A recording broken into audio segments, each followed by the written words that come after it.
예배 시작하겠습니다. 성도 여러분 반갑습니다. 잘 지내셨죠? 또 다시 함께 이 자리에서 뵈니까 너무 반갑네요. 우리 오늘 영상 예배로 드릴 때에 또 마음을 다해 또 찬양하며 나갈 수 있는 시간이 될 수 있기를 간절히 바랍니다. 그리고 예배 시작할 때에 우리 밴드에 예배합니다 이렇게 댓글 달아주시고요. 또 함께 예배에 동참했으면 좋겠습니다. 우리 찬양 우리 하도록 하겠습니다. 지난주에 우리 했던 찬양인데요. 우리 율동하면서 우리 좀 더 깜찍하게 예쁘게 우리 가족들끼리 우리 사랑의 주님이 우리 찬양할까요? 네, 우리 같이 한번 찬양하겠습니다. 사랑의 주님이 사랑의 주님이 날 사랑하시네 내 모습 이대로 받으셨네 사랑의 주님이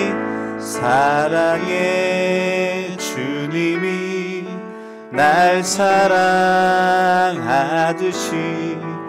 나도 너를 사랑하며 우리 다시 한 번 더 우리 옆에 있는 가족들과 함께 사랑의 주님이 날 사랑하시네 내 모습 이대로 받으셨네 사랑의 주님이 날 사랑하듯이 나도 너를 옆에 사람들 안아주시고요. 네, 우리 한 주간 동안 여러분의 삶 가운데 어떤 감사의 나눔들이 있었는지 우리 가족들이랑 우리 함께 옆에 있는 가족들이 함께 나눠보시고요. 또 항상 말씀드리지만 또 홀로 또 이 가정 예배, 이 영상 예배를 보는 우리 성도분들 하나님께서 한 주간 동안 나의 삶 가운데 베풀어 주셨던 것이 무엇이었던지 우리 다시 한번 좀 생각해 보면서 함께 우리 한번 이 시간 감사의 나눔을 가지는 시간들을 가졌으면 좋겠습니다. 함께 나눠볼까요? 네. 한 주간 어떻게 감사했었는지 또 어떻게 우리를 이끌어 주셨는지 우리 자녀들에게 또 우리 배우자에게 한번 이야기해 보시고 했으면 좋겠습니다.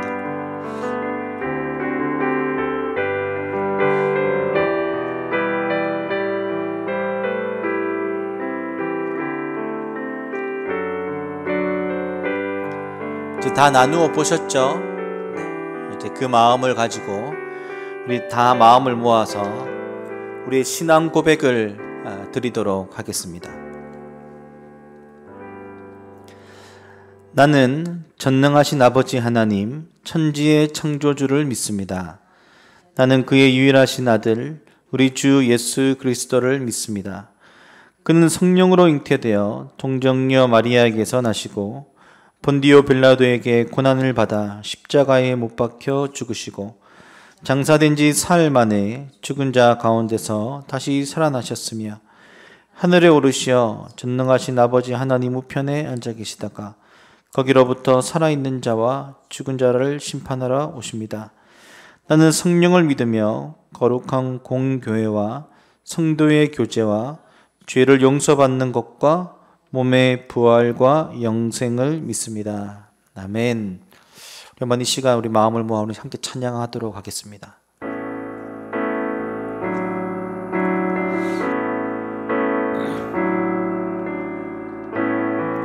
하늘의 문을 여소서 이곳을 주목하소서 주를 향한 노래가 꺼지지 않으니 하늘을 열고 보소서 이곳에 임재하소서 주님을 기다립니다. 기도의 향기가 하늘에 닿으니 주여 임재하여 주소서. 이곳에 오셔서 이곳에 앉으소서. 이곳에서 드리는 예배를 받으소서. 주님의 이름만이 오직 주의 이름만 이곳에 있으니. 우리 다시 한 번 더 처음부터 찬양합시다. 하늘의 문을 여소서. 하늘의 문을 여소서. 이곳을 주목하소서. 주를 향한 노래가 꺼지지 않으니 하늘을 열고 보소서. 이곳에 임재하소서. 이곳에 임재하소서. 주님을 기다립니다. 기도의 향기가 하늘에 닿으니 주여 임재하여 주소서. 이곳에 오셔서 이곳에 앉으소서. 이곳에서 드리는 예배를 받으소서. 주님의 이름만이 오직 주의 이름만 이곳에 있으니. 이곳에 오셔서 이곳에 앉으소서. 이곳에서 드리는 예배를 받으소서. 주님의 이름만이 오직 주의 이름만 이곳에 있습니다. 아멘. 우리 지난주 그 백부장에 대한 믿음 찬양 기억하시죠? 그것을 우리 생각하면서 우리 함께 찬양하도록 하겠습니다. 우리 박수 치면서 가족들끼리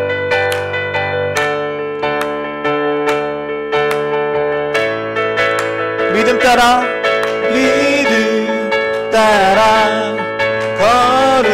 걸음마다 말씀 따라 주님만 따르리.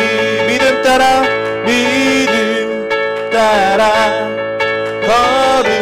걸음마다 말씀 따라 주님만 따르리. 나의 가는 길 믿음 따라갈 때 군대가 날 에워싸도 겁없네. 또 내 입술에 믿음의 선포 주님 날 위하시면 누가 날 대적하리. 믿음 따라 걸음마. 우리 박수치면서 찬양합시다. 따라 주님만 따르리.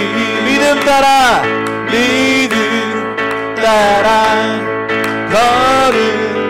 걸음마다 말씀 따라 주님만 따르리. 나의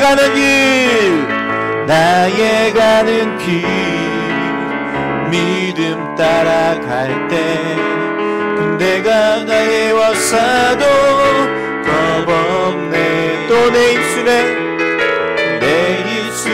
기도 믿음의 선포 주님 날 위하시면 누가 날 대적하리. 믿음 따라 걸음마다 말씀 따라 주님만 따르니. 믿음 따라 걸음마다 말씀 따라 주님 우리 마지막으로 믿음 따라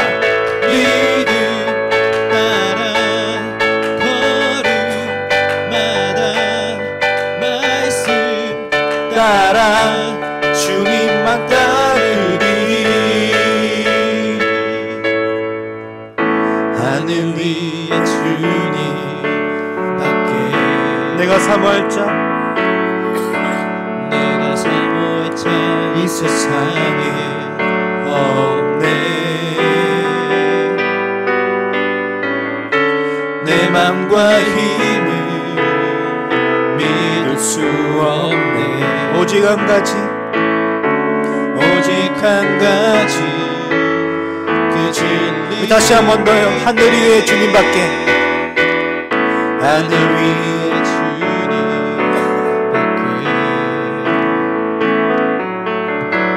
내가 사모할 자 이 세상에 없네. 내 맘과 힘은 믿을 수 없네.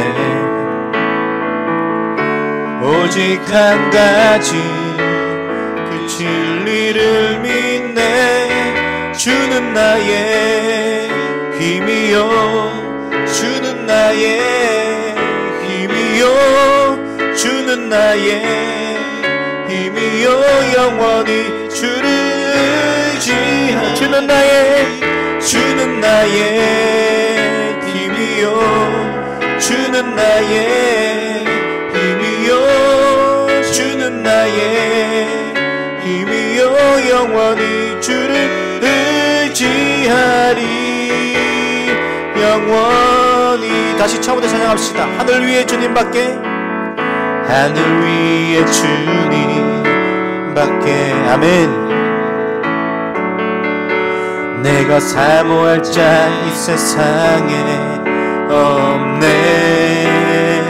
내 맘과 힘은 믿을 수 없네. 오직 한 가지 그 진리를 믿네. 주는 나의 힘이요, 주는 나의 힘이요, 주는 나의 힘이요. 영원히 주를 의지하네. 주는 나의 힘이요, 주는 나의 힘이요, 주는 나의 힘이요, 주는 나의 힘이요. 영원히 주를. 우리 다시 한 번 더. 주는 나의 힘이요, 주는 나의 힘이요, 주는 나의 힘이요, 주는 나의 힘이요. 영원히 주를 의지하리. 영원히. 아멘. 하나님께 영광의 박수를 돌리겠습니다. 아멘. 우리 이제 마지막 찬양을 드릴 텐데요, 우리 삶 가운데 우리 믿음이 흔들릴 때에도 그 믿음 흔들림을 언제나 잡아주시고 또 이끌어주시는 그 주님을 향해서 이 찬양을 드립시다.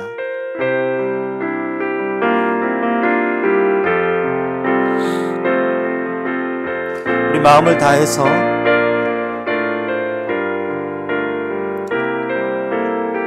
세상 흔들리고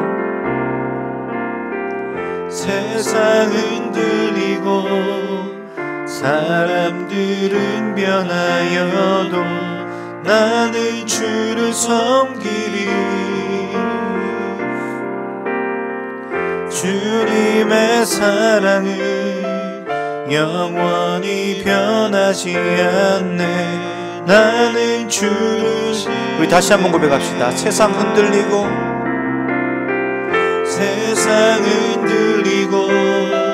사람들은 변하여도 나는 주를 섬기리. 주님의 사랑은 영원히 변하지 않네. 나는 주를 신뢰해. 오직 믿음으로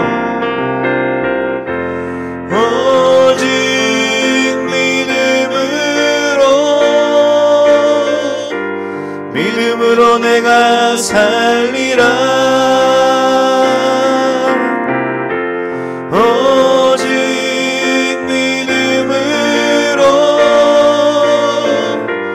믿음으로 내가 살리라. 믿음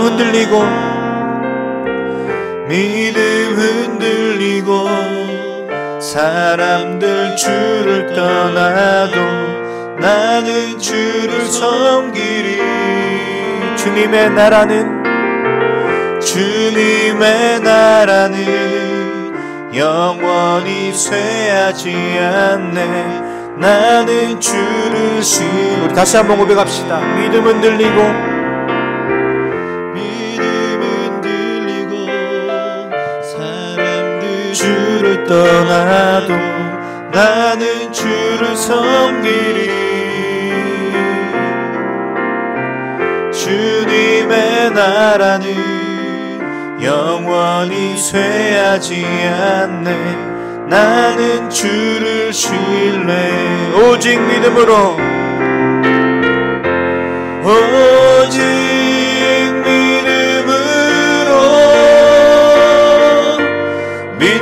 내가 살리라.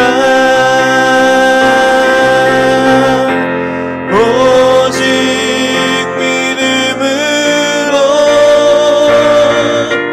믿음으로 내가 살리라. 오직 의인은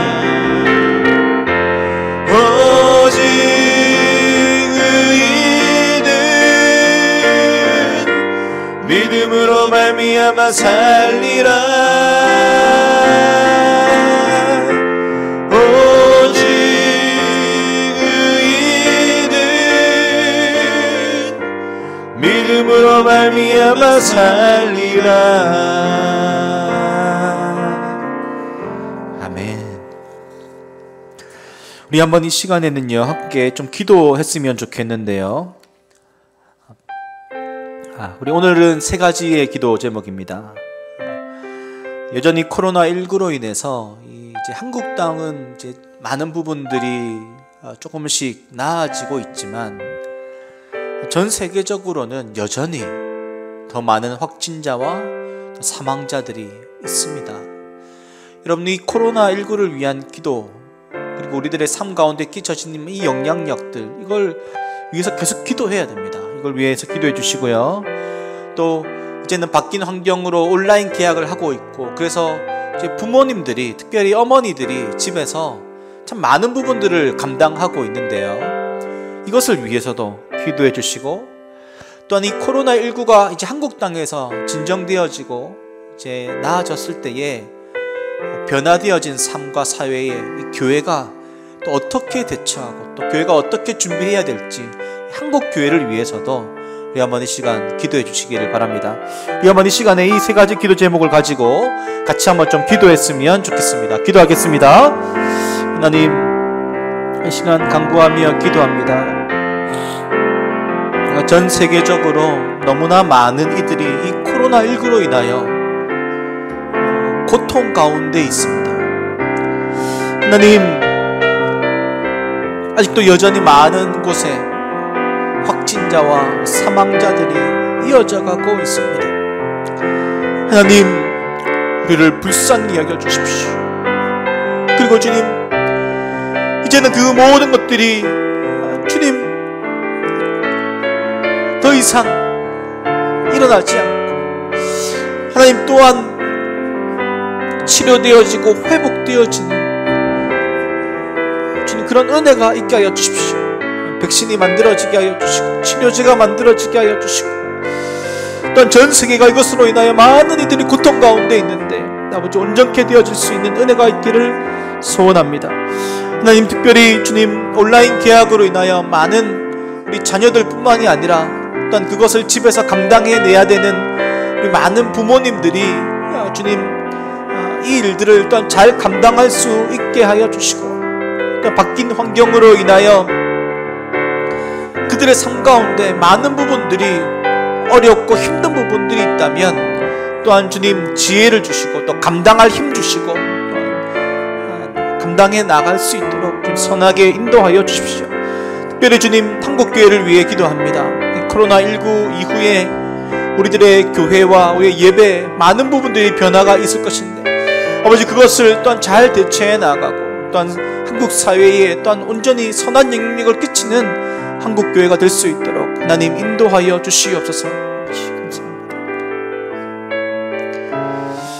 오늘은 코로나19를 위한 중보기도 46일차 하수진 집사님이 올려주신 기도입니다.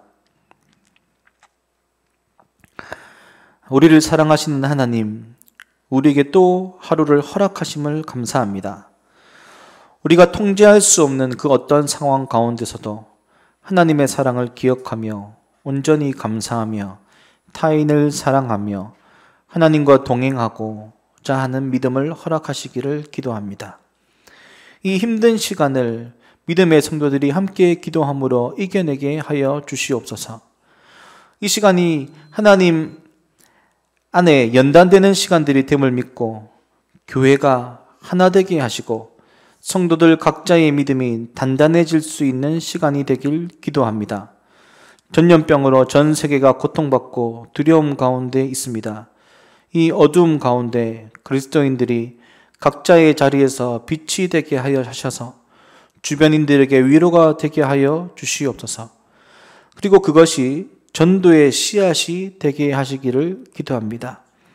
아픈 이들을 돌보고 있는 의료진들에게 건강을 허락하시고 지식인들에게 지혜를 허락하셔서 빨리 치료제를 개발할 수 있는 은혜를 주시기를 기도합니다. 정치, 경제, 교육 전반의 리더들에게 지혜를 허락하여 주셔서 멈춰버린 듯한 이 시간을 잘 극복할 수 있는 역량을 주시기를 원합니다. 오직 하나님의 긍휼만이 우리를 회복시키실 수 있음을 고백합니다. 곧 이 상황이 끝이 나고 우리가 교회에 함께 모여 예배할 수 있게 하실 하나님을 찬양합니다. 오늘 하루도 매 순간 하나님을 기억하게 하옵소서. 예수님의 이름으로 기도드립니다. 아멘.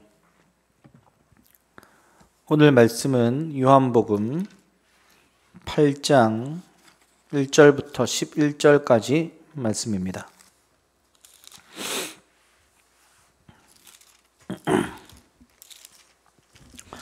요한복음 8장 1절부터 11절, 제가 가진 신약 성경은 157페이지입니다.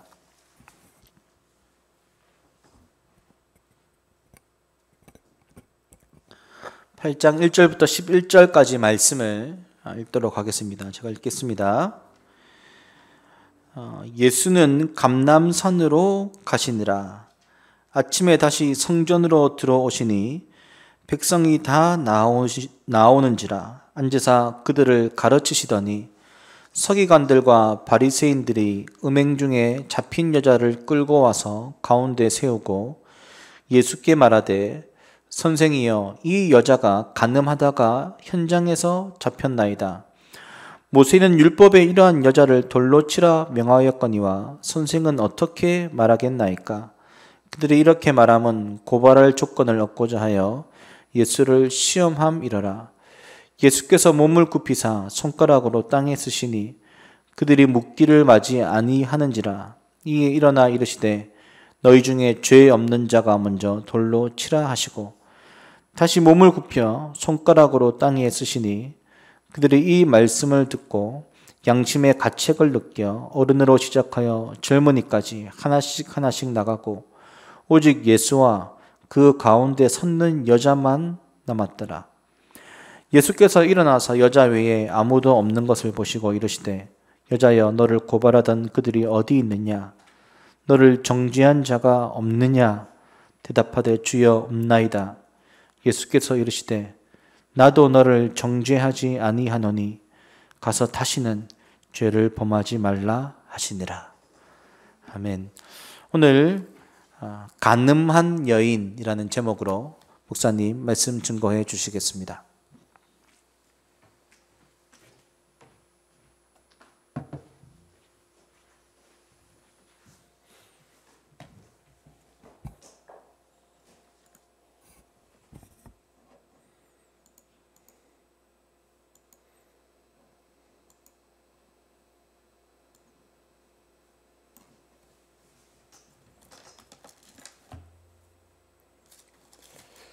반갑습니다. 한 주간 동안 잘 지내셨죠?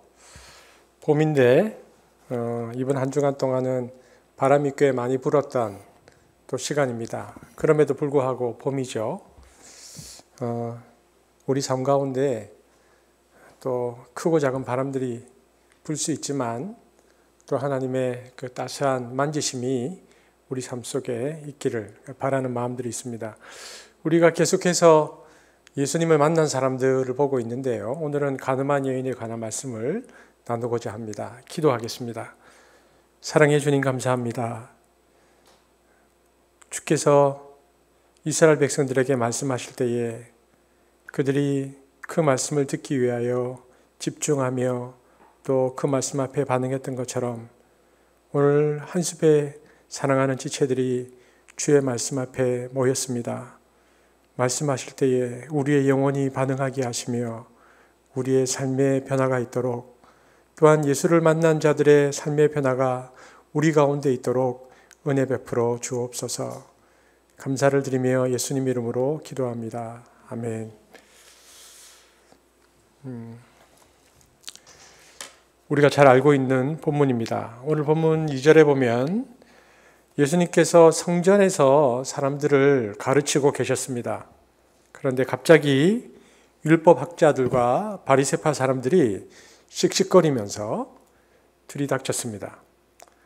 그들은 어떤 여자를 끌고 와서는 보란 듯이 사람들 앞에 세워놓고 예수님께 따지듯이 묻습니다. 4절 5절인데요. 한번 같이 읽어보겠습니다. 시작. 예수께 말하되 선생이여 이 여자가 간음하다가 현장에서 잡혔나이다. 모세는 율법에 이러한 여자를 돌로 치라 명하였거니와 선생은 어떻게 말하겠나이까? 순식간에 일어난 일이요. 급작스런 질문입니다. 예수님께서 사람들에게 뭔가를 가르치고 계셨는데 갑자기 분위기가 변해버린 것입니다. 그러나 그것은 그곳에 있던 사람들과 예수님 입장에서 볼 때는 갑작스러운 일이었지만은 율법학자들과 바리새파 사람들 입장에서는 오래전부터 준비된 일이었습니다. 요한복음 5장에 나오는데요. 이 일은 예루살렘의 그 베데스다 연못에서 38년 된 병자를 안식일에 고쳐 주셨을 때부터 준비된 일이었는지도 모릅니다.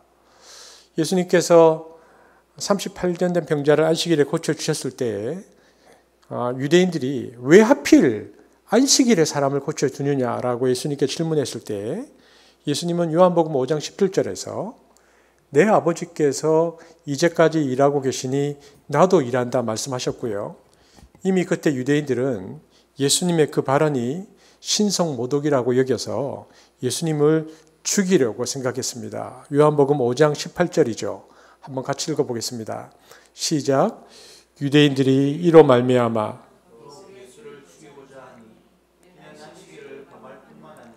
하나님을 자기의 친아버지라 하여 자기를 하나님과 동등으로 삼으심이로라.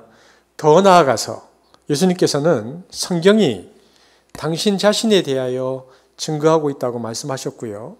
그래서 그들이 존경에 맞지 않던 모세와 관련해서 요한복음 5장 46절, 47절 우리 세 번역으로 한번 같이 읽어볼까요? 예수님께서 그들을 향해 이렇게 말씀하셨다는 것입니다. 시작. 너희가 모세를 믿었더라면 나를 믿었을 것이다. 모세가 나를 두고 썼기 때문이다. 그러나 너희가 모세의 글을 믿지 않으니 어떻게 내 말을 믿겠느냐. 이 말씀을 예수님께서 그들에게 하셨습니다. 예수님의 그 말씀은요. 예수님께서 의도하지 않으셨을지는 몰라도 유대인들로 하여금 예수님에 대해서 적개심을 품게 만들었고 대립의 각을 세우게 만들었습니다. 인간적 입장에서 본다면 그런 유대인의 반응은 당연하게 보이기까지 하고 저도 한번 상상해 보는데요. 저도 그들의 위치에 있었다면 그들과 똑같이 행동했을지도 모르겠다는 생각이 들기도 합니다. 그가 아무리 좋은 일을 많이 하고 또 훌륭한 말들을 한다고 해도 그가 나의 신념과 내가 오랫동안 믿어오던 가치관에 반하는 태도를 보인다면 우리는 그를 인정하기가 쉽지 않았을 것입니다. 그리고 더 나아가서 그가 말하기를 나의 존재를 무시하고 말끝마다 반대 의견을 내세운다면 그와의 마음의 거리는 점점 멀어지겠죠. 그리고 일단 그에 대해서 한번 색안경을 끼고 보기 시작하면 그의 일거수일투족은 모든 것이 아닌 것이 되어버립니다. 그래서 그가 무슨 말을 하든 무슨 행동을 하든 마음에 들지 않는 것입니다. 마음 깊은 곳에서 그의 존재 자체를 인정하고 있지 않기 때문이죠. 나중에는 그가 존재하고 있다는 자체가 불편해집니다. 그리고 좀 더 미움이 쌓이면요, 그가 없었으면 좋겠다 이런 생각이 듭니다. 그러한 생각들은 반복되고요. 그러나 주변의 눈을 의식해서 아닌 척하고 있다가 그가 약점을 보일 때면 그런 악감정은 폭력적인 형태로 드러나게 됩니다. 요한복음 8장, 오늘 읽었던 이 본문은 예수님에 대한 유대인들의 이러한 악감정이 가장 잘 드러나는 대목입니다. 적지 않은 시간 동안 유대인들은 예수님을 없앨 궁리를 하고 있었습니다. 그러나 이미 예수님께서는 사람들의 존경을 받는 분이셨고요. 그중에는 예수님을 메시아로 고백하는 이도 있었기 때문에 예수님을 없애기는 참으로 어려운 문제였습니다. 요한복음 7장, 오늘 읽었던 8장인데요. 요한복음 7장에 보니까 대제사장들이 하속들을 보내어서 예수를 잡으려고 하는 장면이 나옵니다. 45절에 보면 어찌하여 잡아오지 아니하였느냐 이렇게 묻습니다. 그런데 보낸 하속들이 그분의 권위와 말씀 앞에 굴복하고 오히려 그를 칭찬하죠. 46절에 보면 아랫사람들이 대답하되 그 사람의 말하는 것처럼 말한 사람은 이때까지 없었나이다. 그러니까 그 말을 듣고 바리새인들이 뭐라고 말하냐면 47절에 바리새인들이 대답하되 너희도 미혹되었느냐. 여러분 분위기가 읽혀지십니까? 특별히 그들을 보냈던 대제사장 가야바는요, 요한복음 18장 14절에 보면 한 사람이 죽어 온 백성이 편할 수만 있다면 죽이는 것이 더 낫다. 이 말을 하면서 예수를 죽이려 했던 인물로 당시 그들의 정서와 생각을 잘 반영하고 있습니다. 하지만 그들의 불편함과는 상관없이 당시 예수님의 인기는 절정이었습니다. 그리고 많은 사람들이 예수님께 동조하고 있었죠. 따라서 공개적인 체포 방법으로는 예수를 잡을 수 없다는 결론에 이르게 되었습니다. 그래서 서기관들과 바리새인, 즉 대제사장들은 특별한 계략을 꾸미기 시작합니다. 가늠한 여인을 그리스도에게로 데려온 것은 그들이 그녀의 행동에 놀랐기 때문도 아니고 그녀가 하나님의 거룩한 법을 깨뜨렸기 때문에 슬퍼서이기도 아닙니다. 그들의 목적은 그들의 악한 계획을 달성하는 데에 이 여인을 죄의 미끼로 이용하는 것입니다. 더더욱 놀라운 것은 그들의 이 악한 계획을 성취하는 데 이들이 성경을 인용하고 있다는 것입니다. 5절입니다. 5절 말씀을 함께 보겠습니다. 시작. 모세는 율법에 이러한 여자를 돌로 치라 명하였거니와 선생은 어떻게 말하겠나이까. 여러분, 자신의 목적 달성을 위해서 죄를 미끼로 율법을 이용한다. 여러분, 말만 들어도 무시무시한 그들의 내면을 보여줍니다. 여기서 말하는 모세 율법은요, 레위기 20장 10절 그리고 신명기 22장 22절에서 24절과 같은 규정을 말합니다. 한번 볼까요? 그들이 말했던 규정은 어떤 것인가? 레위기 20장 10절을 먼저 한번 같이 읽겠습니다. 시작. 누구든지 남의 아내와 간음하는 자, 곧 그의 이웃의 아내와 간음하는 자는 자, 신명기 22장 22절에서 24절도 그들이 얘기했었던 율법의 근거인데요. 한번 보겠습니다. 시작. 어떤 남자가 유부녀와 동침한 것이 드러나거든 그 동침한 남자와 그 여자를 둘 다 죽여 이스라엘 중에 악을 제할지니라. 처녀인 여자가 남자와 약혼한 후에 어떤 남자가 그를 성읍 중에서 만나 동침하면 너희는 그들을 둘 다 성읍문으로 끌어내고 그들을 돌로 쳐 죽일 것이니 그 처녀는 성 안에 있으면서도 소리 지르지 아니하였으며 그 남자는 그 이웃의 아내를 욕보였음이라. 너도 이같이 하여 너희 가운데서 악을 제할지니라. 여러분, 우리가 금방 레위기서 신명기서 말씀을 보았는데요. 율법학자들이 예수님께 이 이야기를 가지고 왔습니다. 이 규정에 따르면 간음한 것이 드러날 경우에 남자와 여자를 모두 사형에 처하게 되어 있습니다. 에스겔서 16장 38절에서 40절에도 나오고 있는데요. 특별히 약혼한 여인이 결혼 전에 다른 남자와 간음을 하면 투석형, 그러니까 돌을 던져서 죽이는 가장 잔인한 형벌에 처하도록 되어 있었습니다. 여인을 예수님 앞에 끌고 온 율법학자들과 바리새인들은요, 여인이 간음을 하고 있던 현장을 덮쳐서 붙잡아 왔다고 예수님께 말했습니다. 그렇다면 아마도 이 유대 지도자들은 남자를 다른 곳에 묶어두었거나 혹은 도망가게 했을 것입니다.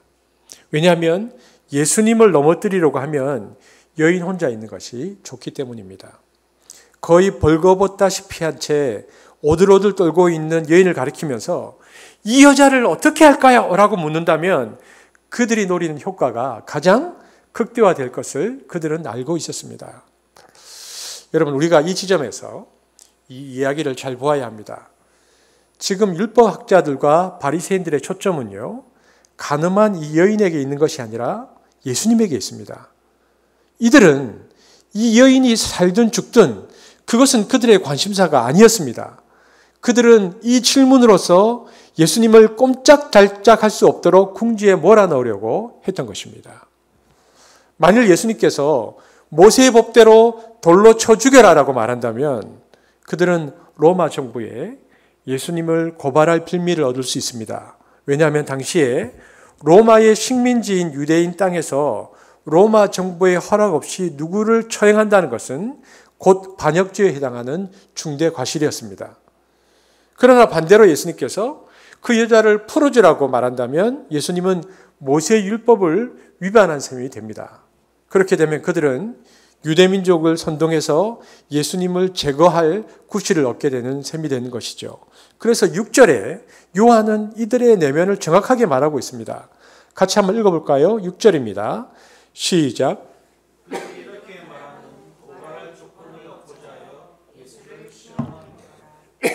여러분, 스스로 모순에 빠지게 하는 것보다 더 좋은 방법이 어디 있겠습니까?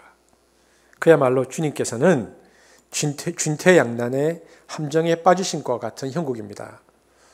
여러분, 그 중에 누군가가 이러한 제안을 했을 것이고 그들은 동의합니다. 여러분, 옛날이나 지금이나 이런 것을 지혜라고 생각하는 사람들이 있습니다. 그들의 무리는 이러한 이야기에 이 놀라운 착성에 대해서 칭찬하며 환호하며 격려를 아끼지 않았을 것입니다. 이 얼마나 치사하고 하늘 아래에 부끄러운 노릇입니까? 명석과 두뇌와 그리고 좋은 가문 덕분에 공부를 해서 율법의 박사가 되고 또 바리새인의 옷을 걸치고 회당의 주인 노릇을 하고 주야로 하나님의 말씀을 묵상한 자들이 지금 무엇을 하고 있는 것입니까? 간교한 음모의 제안자가 마지막으로 동의를 구하자 모두들 박수를 치면서 찬성합니다. 그들은 이렇게 말했겠죠. 아무튼 재미있는 세상이야. 저따 여자를 이렇게 기묘한 일에 써먹을 수 있다니. 그래, 그러고 보니 꽤 쓸모있는 여자로군. 그자는 지금 어디에 있어? 성전에. 이렇게 되어서 여자는 죽음의 골짜기로 가는 대신에 뜻밖의 미끼가 되어서 성전 안으로 끌려왔다는 것입니다. 여러분, 한 인간을 수단으로 삼아서 다른 한 인간을 넘어뜨리려고 합니다. 그리고 이것을 잘하는 것을 능력이라고 말합니다. 생각하죠. 소위 말하는 정치입니다. 여러분, 왜 그들이 그렇다면 이러한 행동을 했던 것일까요? 다메섹 체험 이전에 사울을 볼 때요, 그들은 하나님의 정의를 위해서, 즉 그들은 예수를 하나님께 적대하는 위험인물로 보았던 것입니다. 그렇다면 그들의 무엇이 예수님을 그러한 관점으로 보게 했을까요? 그것은 율법에 대한 충성과 하나님에 관한 지식이 그들을 그렇게 만든 것입니다. 평생 동안 쌓아왔던 하나님에 대한 지식이 그들의 눈을 멀게 했고요.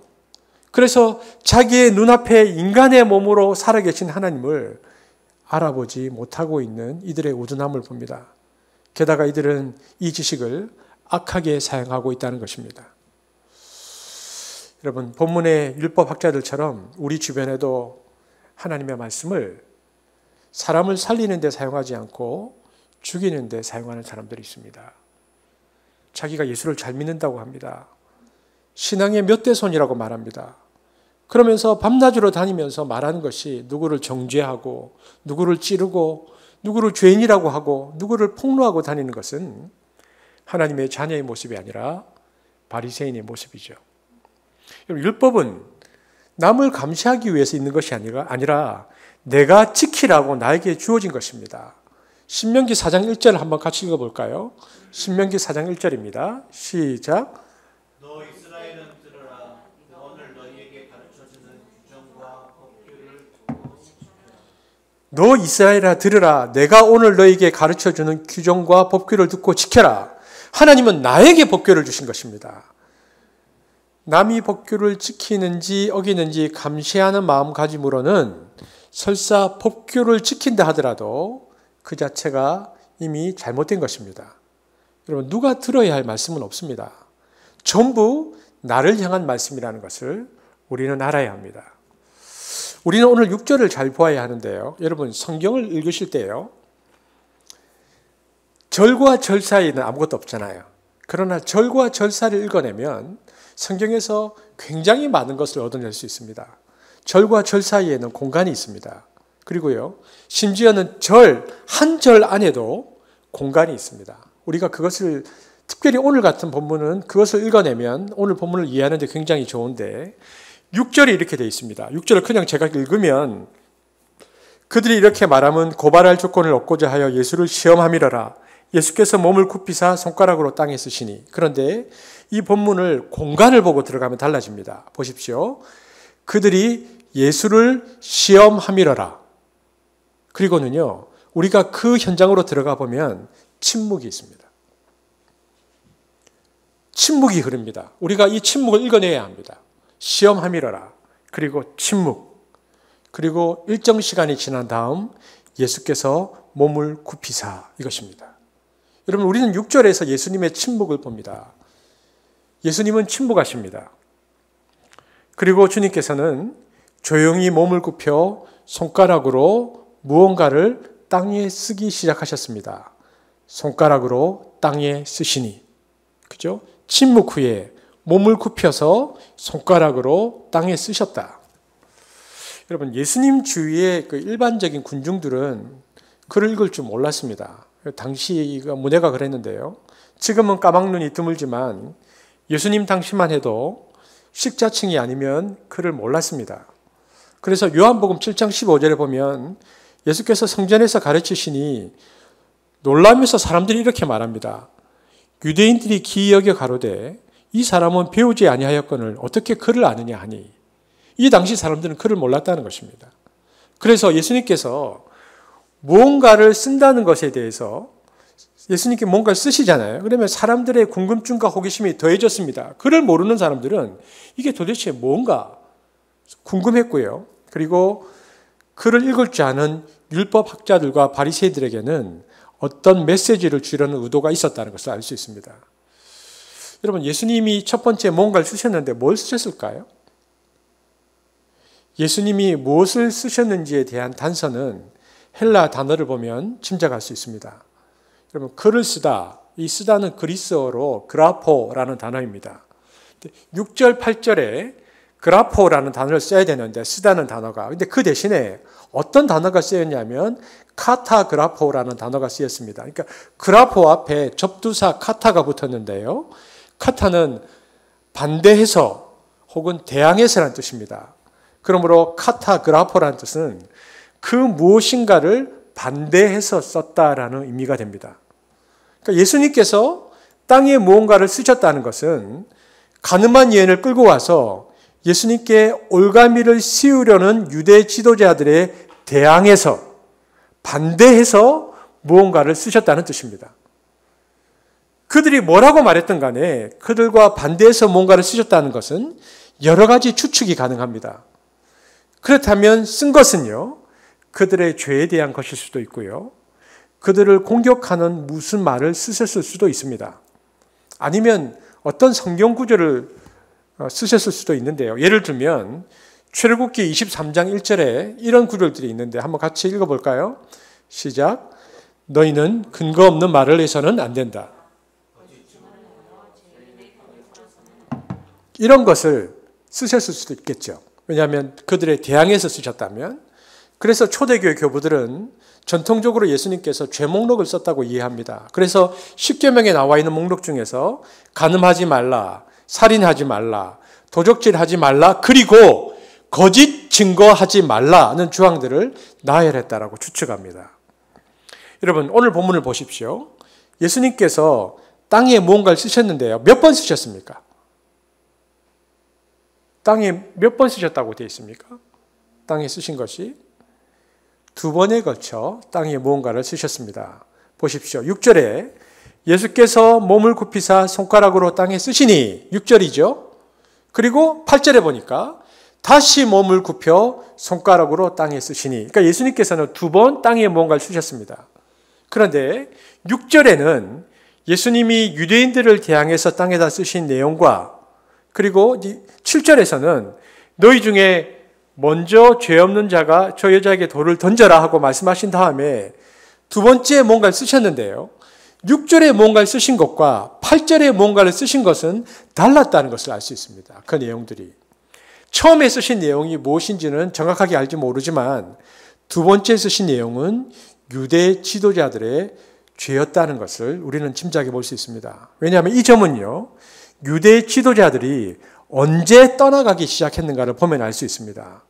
오늘 본문의 흐름이 이렇습니다. 보십시오.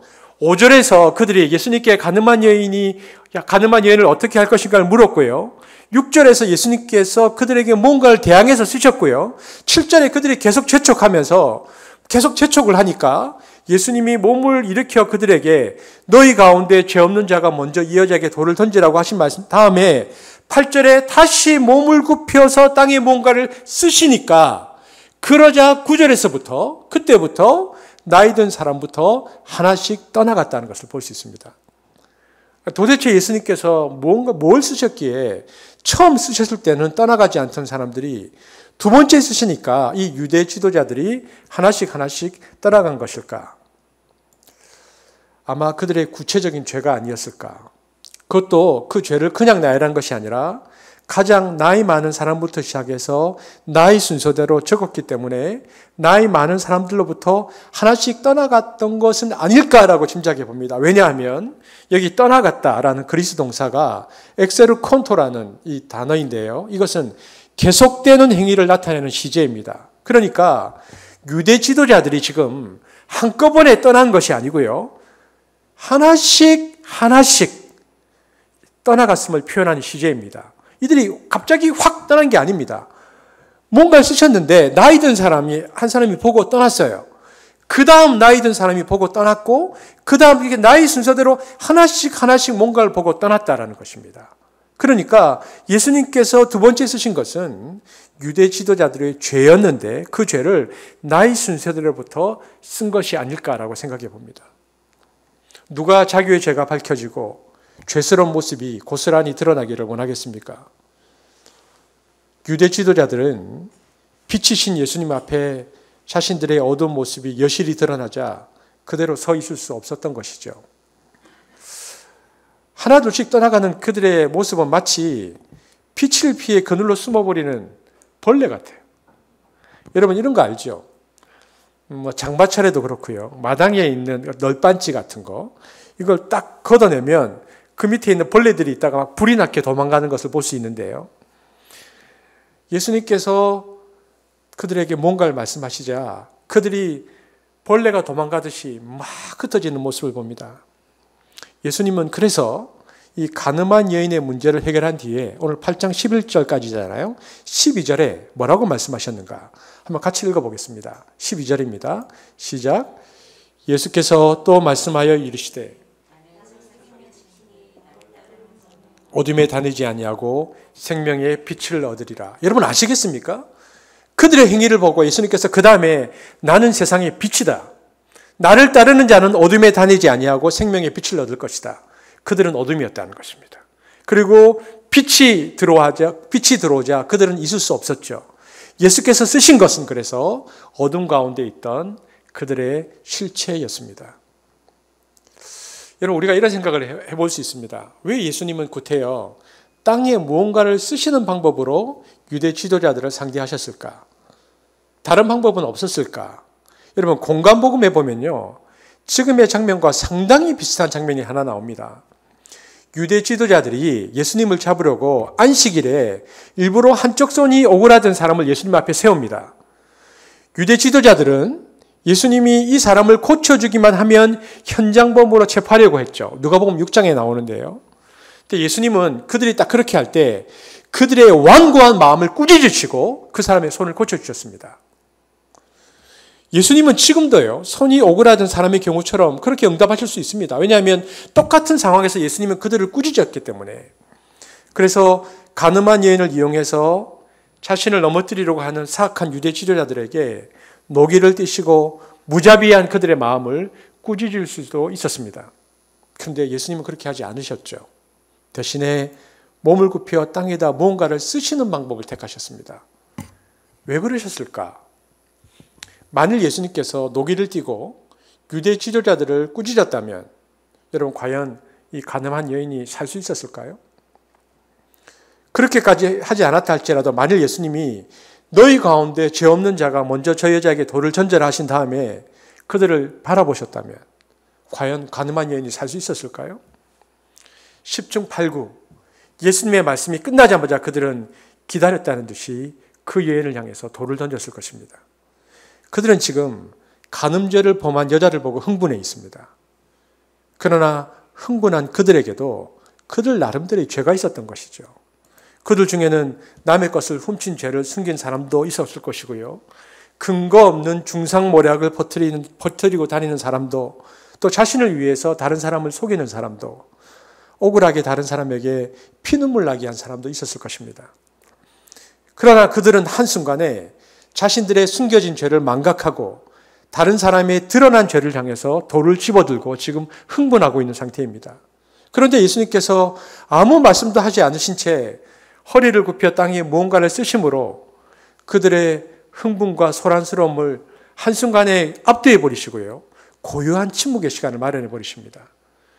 예수님께서 이렇게 뜻밖의 행동을 하시자 한순간에 소란이 멈추고 사람들은 땅에 무언가를 쓰시는 예수님을 바라보게 되죠. 그렇게 하여서 파괴적인 에너지로 흥분해 있던 그들의 내면이 서서히 가라앉게 되었습니다. 그리고 예수님의 이러한 행동으로 자신들을 서서히 돌아보게 되죠. 그래서 예수님은 이러한 방식으로 그들의 흥분을 가라앉히고 이 여인을 살리고 계십니다. 여러분, 예수님께서 손가락으로 뭔가를 쓰셨다. 여러분, 이것은 주님께서 손가락으로 쓰신 최초의 사건이 아니죠. 출애굽기 31장 18절에 보면 이런 말씀이 있습니다. 같이 한번 볼까요? 출애굽기 31장 18절입니다. 시작.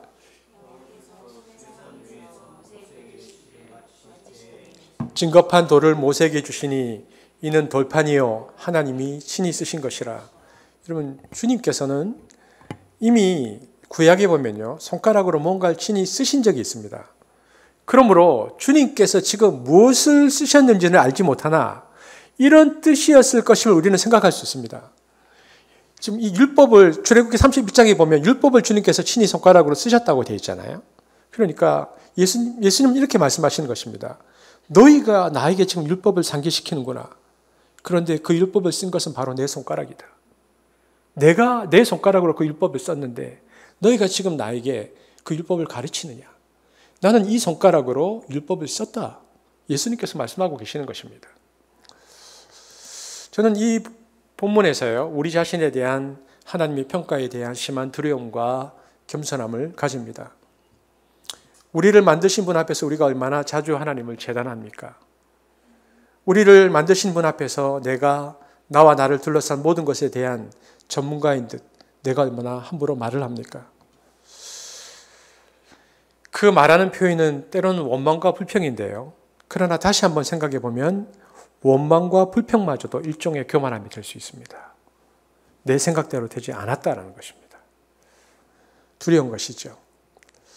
그런데 7절에 보면요, 아주 재밌습니다.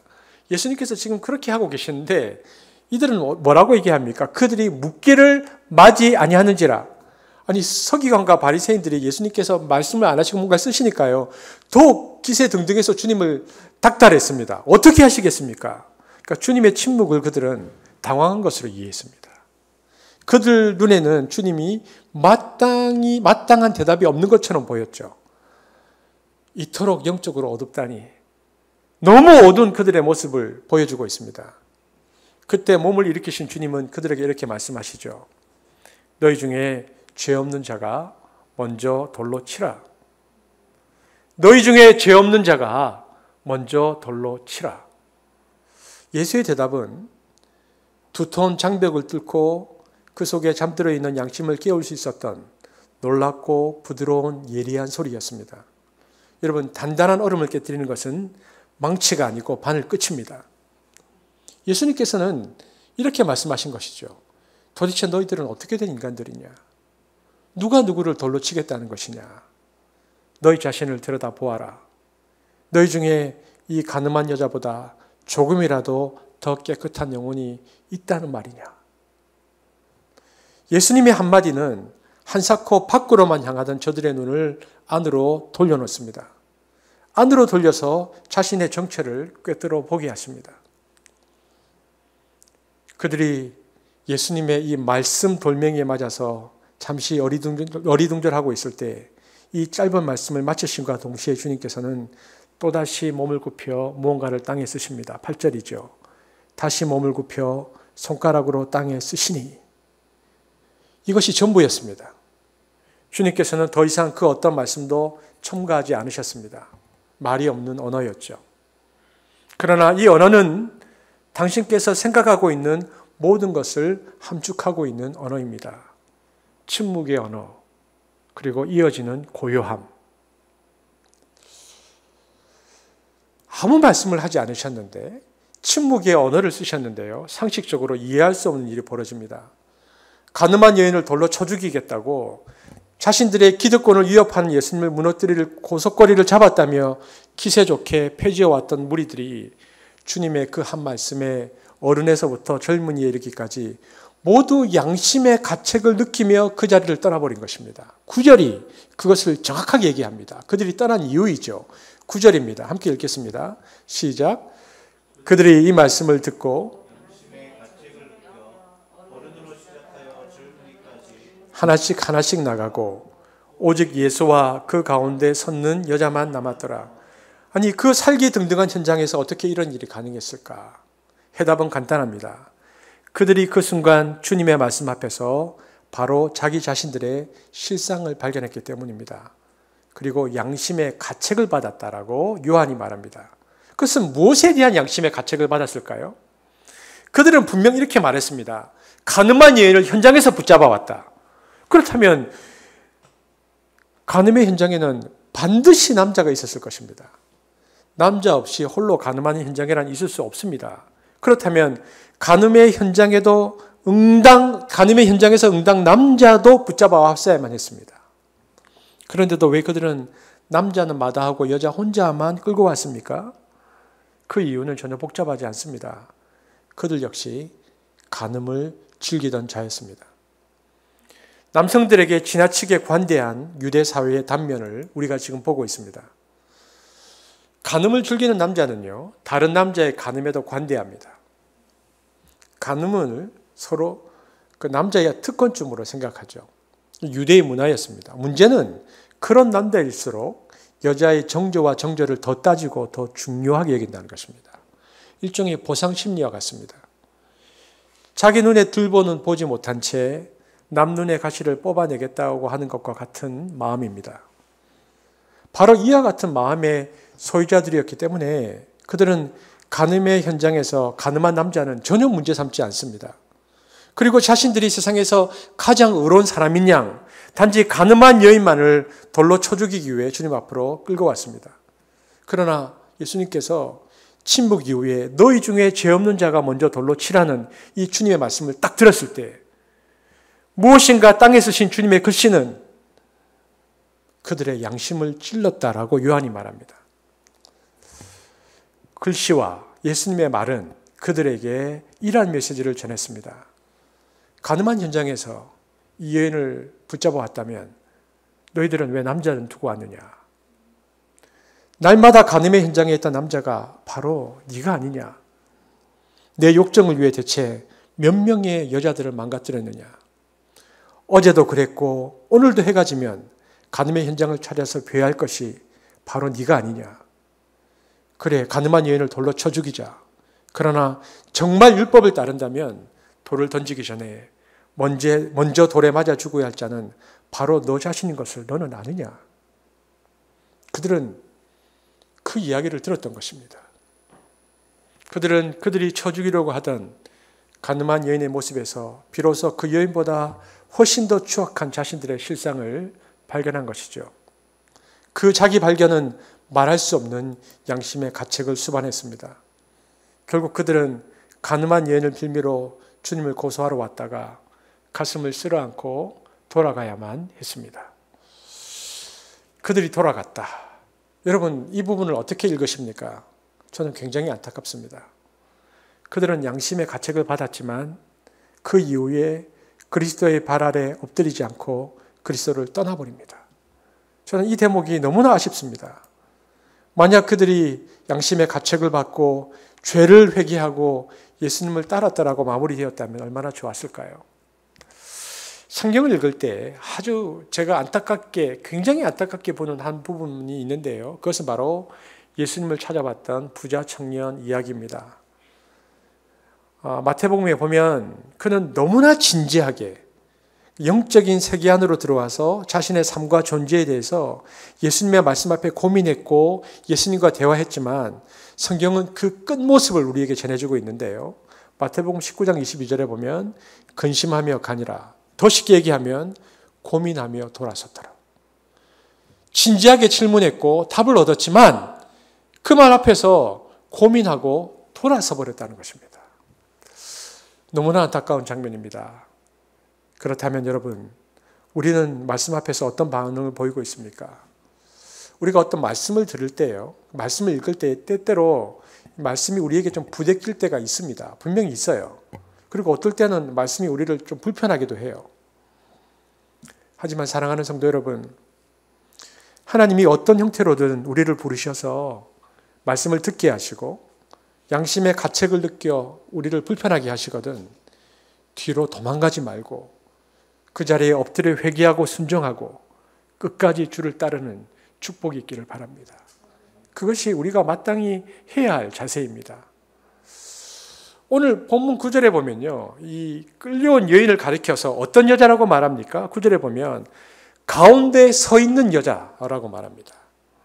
여러분, 여자가 한가운데 서 있었다면 아주 독특한 표현입니다. 가운데에 섰는 여자. 그렇다면 그 여자가 한가운데 있었다면 그 여자를 둘러싸고 있는 것은 무엇이었는가 하는 것이죠. 그리고 누구였는가? 3절이 그 답을 줍니다. 한번 같이 읽어볼까요? 3절이 뭐라고 하고 있는지 시작.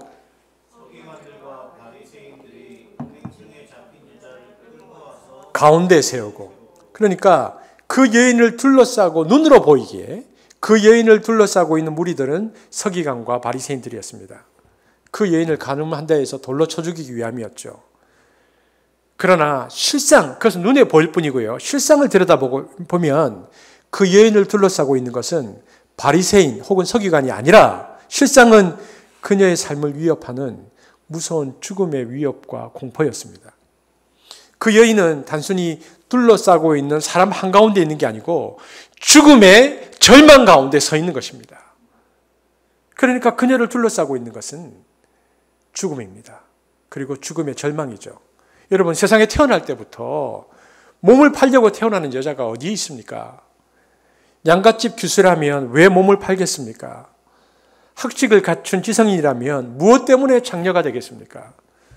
그 삶의 환경이 얼마나 절망적이었으면 하필 창녀가 되었겠습니까? 혹 창녀가 아니었다 할지라도요, 간음이라는 상황까지 올 수밖에 없었던 이 여인의 삶의 스토리는 얼마나 기구한 삶이었겠습니까? 이 여인은 영문도 모른 채 버림받았던 수많은 히브리 여인 중에 한 명을 대표합니다.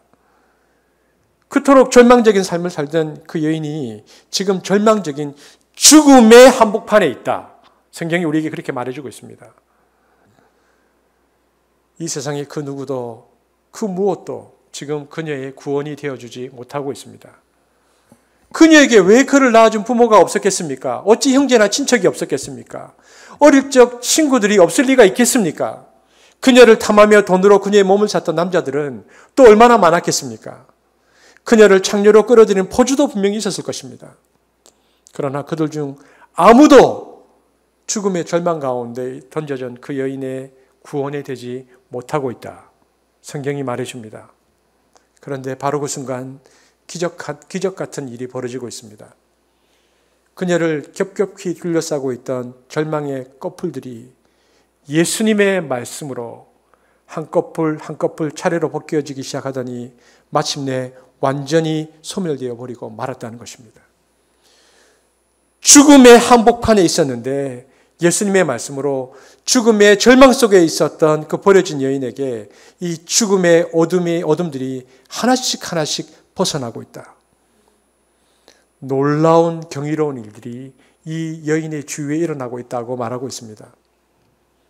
여인을 둘러싸고 있던 죽음의 절망 한가운데는 그 죽음이 벗어났던 이유는 하나입니다. 주님께서 그 여인과 함께 하셨기 때문입니다. 9절에 보면 이렇게 되어 있죠. 한번 같이 읽어볼까요? 시작.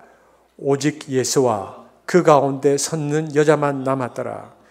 주님께서 절망 속에 그 여인과 함께 하심으로 그 무서운 죽음의 절망은 눈 녹듯이 사라져버리고 말았습니다. 여러분, 지금 여러분의 상황은 어떠합니까? 모함과 수치와 그리고 모멸 한가운데 고통스럽게 서 계시진 않습니까? 소망이라고는 바늘구멍 하나 없는 그 속에 있지는 않습니까? 그래서 밤잠을 이루지 못하고 몸을 이리 뒤척 저리 뒤척하고 있지는 않습니까? 그러나 여러분 잊지 마십시오. 지금 여러분이 처한 그 절망의 한가운데서, 심지어는 죽음의 공포의 그 한가운데서도 바로 거기에 주님께서 여러분과 함께 계시다는 사실을 믿으시기를 바랍니다. 그것이 우리의 고백이어야 합니다. 11절 예수님께서 뭐라고 말씀하십니까? 한번 같이 읽어볼까요? 시작.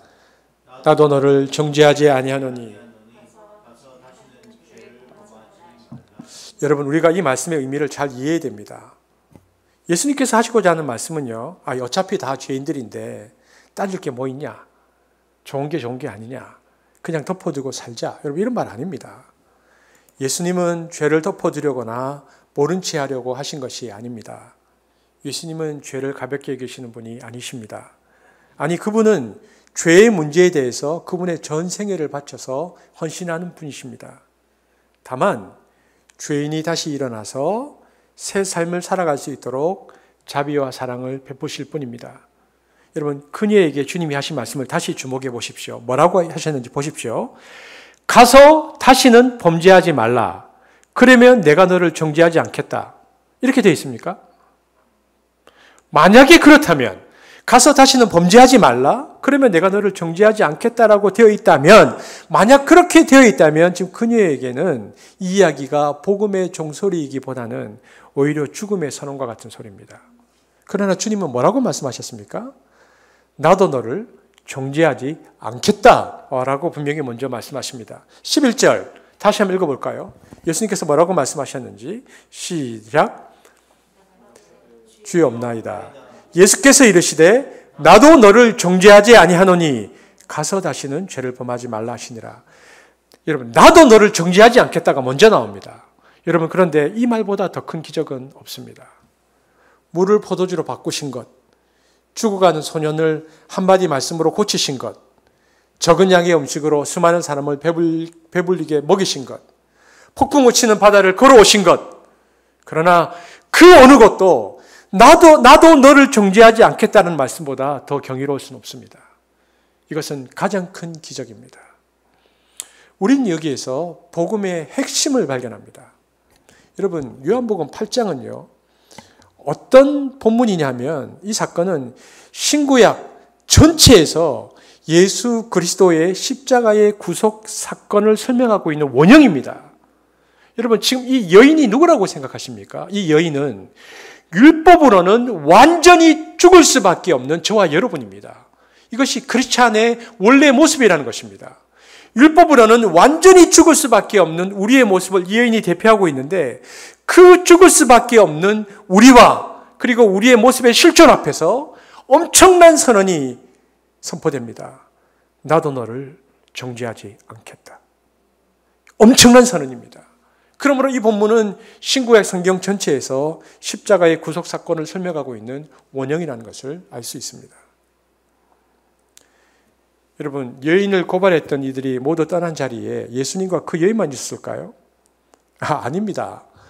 보십시오. 아침 일찍부터 예수님의 가르침을 듣던 제자들과 많은 군중들이 있었죠. 그런데 갑자기 사람들이 바리새인과 서기관들이 예수님을 끌고 오는 바람에 예수님의 가르침이 중단되고 만 것입니다. 그리고 9절 10절에 보면 예수님께 그렇게 고사하려 왔던 사람들이 나이 든 순서대로 하나둘씩 떠났다고 되어 있습니다. 그런데요, 이 본문에는 마치 모두 다 떠나고 예수님과 이 여인만 남은 것처럼 보입니다. 요한의 의도적인 표현이죠. 사실은 그들은 떠났지만 예수님의 제자들이 떠날 리가 있습니까? 그리고 예수님을 지금까지 따라다녔던 사람들이 떠날 리가 있습니까? 그들은 거기에 있었습니다. 그러나 요한은 의도적으로 이런 표현을 씁니다. 8장 9절 10절 한번 보십시오. 8장 9절 10절입니다. 시작. 그들이 이 말씀을 듣고 하나씩 하나씩 나가고 오직 예수와 그 가운데 섰는 여자만 남았더라. 예수께서 일어나사 여자 외에 아무도 없는 것을 보시고 이르시되 여자의 너를 고발하던 그들이 어디 있느냐? 너를 정죄한 자가 없느냐? 여러분, 왜 이런 표현을 요한이 썼을까요? 이것은 죄의 문제 앞에서는 다른 사람이 끼어들 수 없기 때문입니다. 죄의 문제는 오직 구세주이신 예수님과 당사자만의 문제라는 것입니다. 예수님은 간음죄를 범한 여인과 1대1로 대하시면서 사랑받을 수 없는 상태에 떨어진 여인을 지극한 자비로 감싸주시고 용서해 주심으로써 사랑받는 존재로 다시 태어나게 하신 것입니다. 요한은 그것을 우리에게 말해주고 있습니다. 그리고 예수님은 목 쓰셨죠. 예수님의 억센 손이 그녀의 어깨를 잡아 일으켜 세웁니다. 여러분, 다시 살아난 그녀 앞의 세상은요, 겉으로 보기에는 전과 다름없는 그대로였지만 그러나 이전의 세상이 아니었음을 알게 됩니다. 이런 변한 것은 상황이 아니었습니다. 변한 것은 상황이 아니라 사람이 바뀐 것입니다. 그리고 그 빈자리에 남은 것은 어느새 깨끗이 씻겨진 여인이요, 해방이요, 자유요, 설레이는 거듭남이요, 거룩한 약속만 남았습니다. 여러분, 예수님의 이 모습은 바로 하나님의 모습을 우리에게 보여줍니다. 누가복음 15장에서 탕자의 비유에서요, 사랑이 많은 아버지는 집을 떠나 주색에 빠져 재산을 허비해버린 아들을 기다립니다. 아버지는 굶주린 채 너덜너덜한 옷을 질질 끌면서 집으로 돌아온 아들을 보고는 달려가서 끌어안죠. 그런데 신기한 것은요, 꾸중하는 말이 없어요. 그냥 따뜻하게 포옹할 뿐입니다. 아버지는 그저 아들이 돌아와서 기쁠 뿐입니다. 아버지는 그리고 그 아들이 어떤 존재인지 그 깊은 정체성을 확인시켜 줍니다. 너는 내 아들이다. 그는 사랑받는 아들이라는 것입니다. 아버지는 그를 사랑하는 아들로 받아들입니다. 아버지가 왜 동굴 밖에 서서 그 아들을 기다렸을까요? 아버지는 사랑하는 아들과 하나가 되어 살아가고 싶어 합니다. 아버지는 아들과 떨어져 사는 것이 너무나 힘드셨던 것입니다. 바로 이 때문에 아버지는 아들의 귀향을 축하하는 잔치를 베풉니다. 여러분, 하나님은 우리의 연약함과 우리 마음의 완고함을 알고 계십니다. 하나님은 우리 마음속에 공허감과 어둠이 많다는 것도 잘 알고 계십니다. 그러나 하나님의 관심은 오늘 본문의 예수님과 탕자의 비유의 아버지처럼 하나님의 관심은 판단과 정죄가 아닙니다. 하나님은 오늘도 우리에게 이렇게 말씀하십니다. 네가 어떤 모습으로 있든지 난 판단하지 않겠다. 너는 나의 너무나 사랑스러운 자녀다. 이렇게 말씀하시는 것입니다. 예수님께서 원하셨던 것은 바로 사람들을 해방시키는 일입니다. 우리가 예수님을 만난 사람들의 얘기들을 몇 주째 계속 보고 있는데요, 예수님의 관심은 사람들을 해방시키는 것입니다. 그렇게 해서 그분은 그들이 길을 바꾸고 인간으로서 하나님의 자녀로서 자신들의 진정한 가치를 발견하기를 원하셨다는 것입니다. 로마서 8장 1절 한번 같이 읽어볼까요? 로마서 8장 1절 시작. 그러므로 이제 그리스도 예수 안에 있는 자에게는 결코 정죄함이 없나니. 그러나 여러분, 이 사죄의 선언은요, 그냥 주어진 것이 아닙니다. 보통 이 본문을 개인적으로 큐티를 하거나 사람들이 읽을 때 주목하는 건 7절이거든요. 너희 가운데서 죄가 없는 사람이 먼저 이 여자에게 돌을 던져라. 예수님의 이 7절 말씀이 사람들의 마음의 양심을 일깨웠고, 그래서 사람들이 하나둘 손에 들고 있던 돌을 버리고 그 자리를 떠나갔다. 그래서 이 7절을 사람들이 어떻게 해석하냐 하면 이것은 마치 예수님의 인사이트 혹은 예수님의 이 놀라운 지혜가, 절묘한 예수님의 이 지혜가 여인을 살린 것 같은 느낌입니다. 그러나 저는 그렇게 생각하지 않습니다. 7절의 말씀도 중요합니다만은 그보다 더 중요한 것은 저는 8절에 나온 예수님의 행동이 더욱 중요한 행동이었다고 생각합니다. 만약에 예수님께서 유대인들을 향해서 너희 가운데서 죄가 없는 사람이 먼저 이 여자에게 돌을 던지라고 말씀하시고는 그 자리를 예수님이 바로 떠나셨다면 그 여인은 어떻게 되었을까요? 과연 사람들이 양심의 가책을 느끼고 저마다 손에 들고 있던 돌을 버리고 집으로 돌아갔을까요? 굶주린 짐승처럼 예수를 향해서 으르렁거리던 성단 유대인의 감성은 이미 그때 정상이 아니었습니다. 누군가를 죽이기 위해서 돌을 움켜쥔 팔뚝의 힘은 그럴싸한 말 한마디로 풀 수 있는 게 아닙니다. 우리는 그래서 예수님께서 두 번째 몸을 굽히심에 주목해야 합니다. 우리가 주목해야 하는 부분은 바로 그것입니다. 그때 바닥에 무엇인가 쓰셨다는 것보다 더 중요한 것은 예수님께서 몸을 굽히셨다는 것입니다. 그때 예수님께서 몸을 굽히신 행동에는 이런 뜻이 있습니다. 이 여인을 치려면 나도 함께 쳐라. 이 뜻이 담겨 있는 것입니다. 예수님과 여인의 거리가 얼마나 되었을까요? 예수님과 여인의 거리를 보면 예수님께서 여인을 가리켜서 저 여인이라고 말씀하지 않고 이 여인이라고 말씀하신 것을 보아서 그리 멀지 않은 혹은 가까운 거리였음을 짐작해 볼 수 있습니다. 그들이 다그쳐 버리니까 예수께서 몸을 일으켜서 그들에게 이렇게 말씀하셨죠. 요한복음 8장 7절 한번 같이 읽어보겠습니다. 시작. 너희 가운데 죄가 없는 사람이 먼저 이 여자에게 돌을 던져라. 저 여자가 아닙니다. 이 여자입니다. 가까운 거리입니다. 당신과 그리 멀지 않은 곳에 서 있는 여인을 향해 날아드는 돌은, 그리고 그 여인을 향해서 사람들이 던진 그 돌에 대해서 이제 나는 더 이상 움직이지 않겠다는 뜻으로 몸을 웅크리고 앉으신 예수님을 향해서, 그 돌은 얼마든지 예수님께도 날아올 수 있는 돌이었다는 것을 알 수 있습니다. 율법이라고 하는 거대한 판의 힘에 의지해서 예수와 예수의 말과 부정한 죄를 지은 여자를 깔아뭉개려고 했던 성난 군중은 이 이야기에 더 이상 힘을 쓸 수 없게 됩니다. 왜냐하면 그들 앞에는 율법보다 더 큰 이가 앉아 계셨기 때문입니다. 그들은 이렇게 생각했겠죠. 저 사람 진짜 자기 말대로 저렇게 죄된 여자 하나를 위해서, 죽어 마땅한 자를 위해서도 자기 목숨을 내어놓는 사람이었어? 지금 돌을 던지면 같이 죽을 텐데? 누가 저럴 수 있단 말인가? 저 사람 진짜 메시아 아닌가? 예수님께서 두 번째 몸을 굽히시고 여인 가까운 곳에 앉아 계신 모습에서 우리는 눈에 보이지 않는 큰 팔을 펼쳐서 상처받은 한 영혼을 감싸 안으시는 하나님의 모습이 느껴집니다. 작은 생명 하나를 감싸 안으시는 모습, 그 생명 하나하나를 지키시기 위해서 당신의 몸을 움켜려서 그 생명을 덮으시려는 모습, 우리는 바로 여기에서 십자가를 봅니다. 자신에게 어떠한 피해가 온다 해도 그 상처받은 영혼을 혼자 두지 않겠다는 예수님의 모습은 충돌을 준비하던 사람들의 성난 마음을 멈춰 세우게 됩니다. 여러분, 그렇지 않습니까?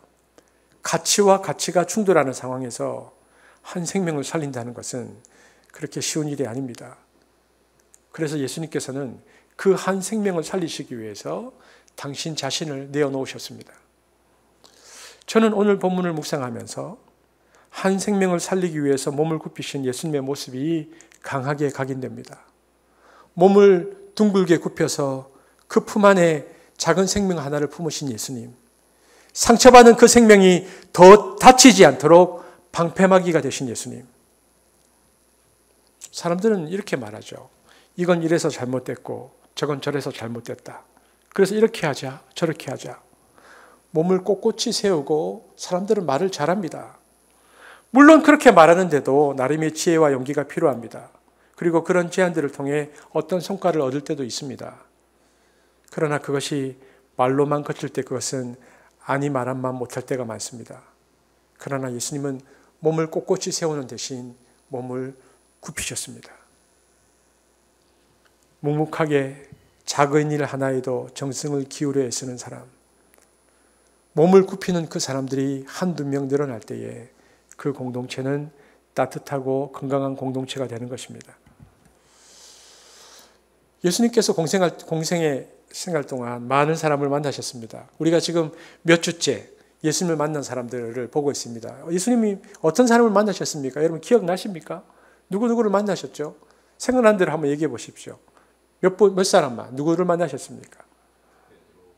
또 베드로도 만나셨고, 또 삭개오도 만나셨고, 바디메오도 만나셨고, 많이 만나셨죠.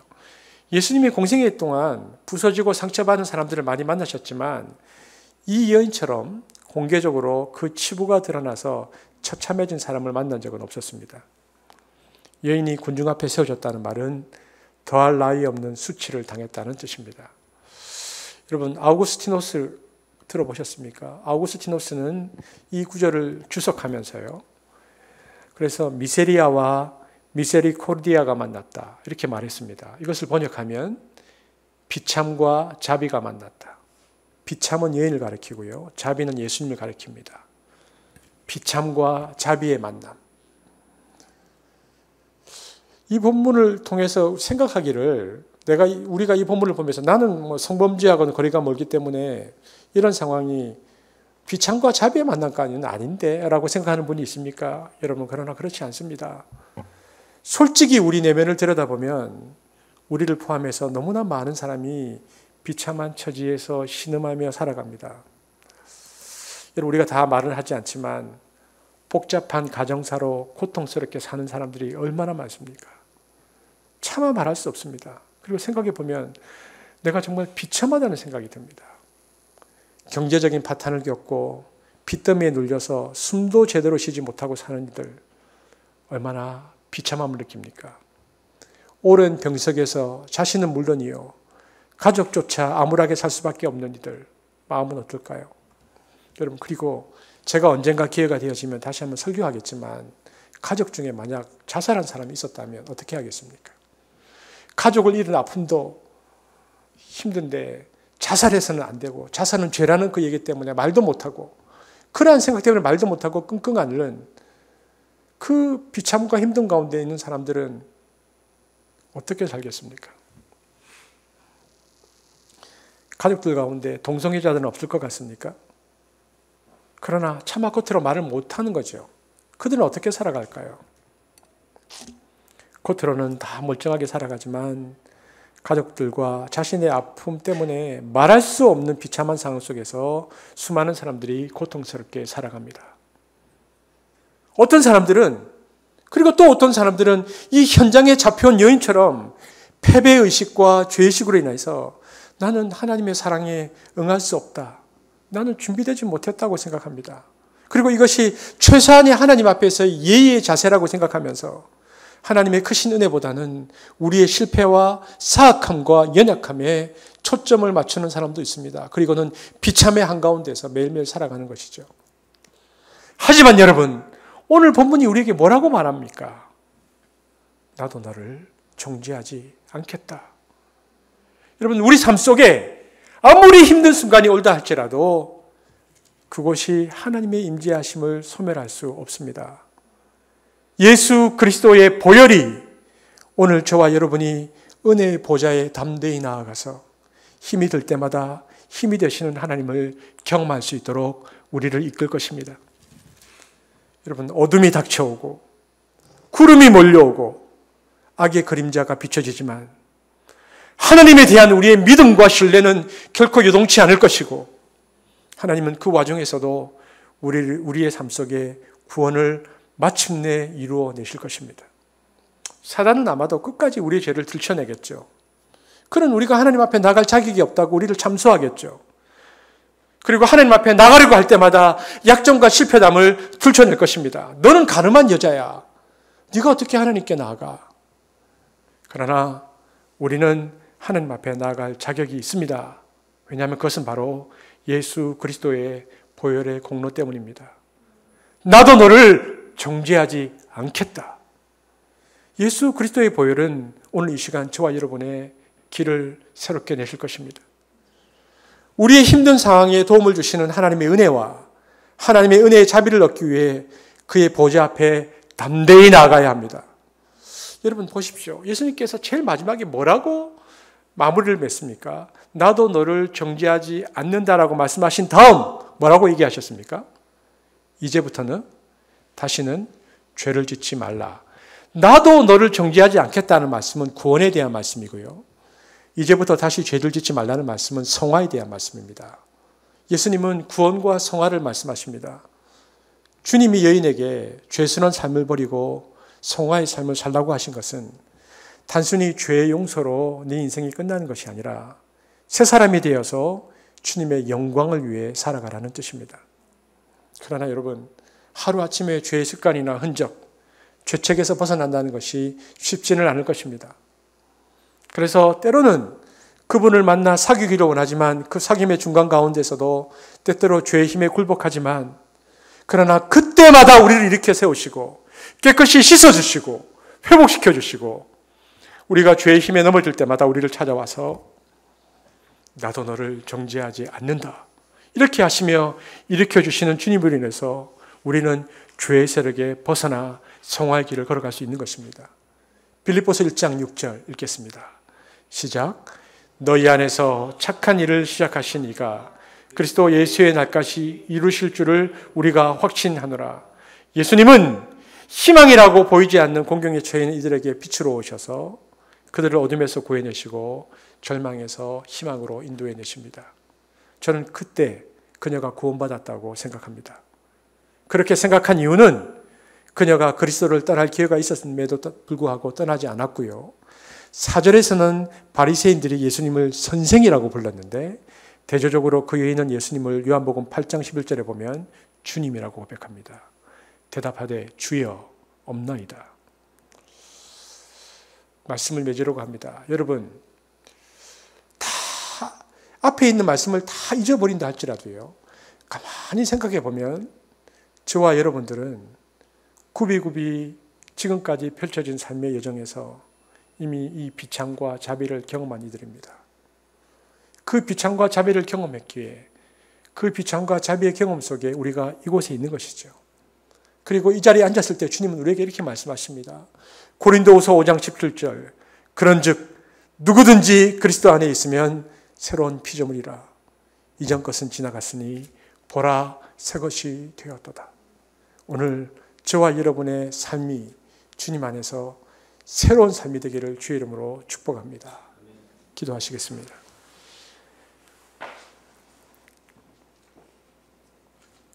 사랑의 주님 감사합니다. 오늘 이 말씀 앞에 우리의 모습을 봅니다. 비참과 자비의 만남이 우리의 인생 가운데 있었고 그래서 우리가 새로운 피조물로 오늘 주 앞에 나와 있음을 고백합니다.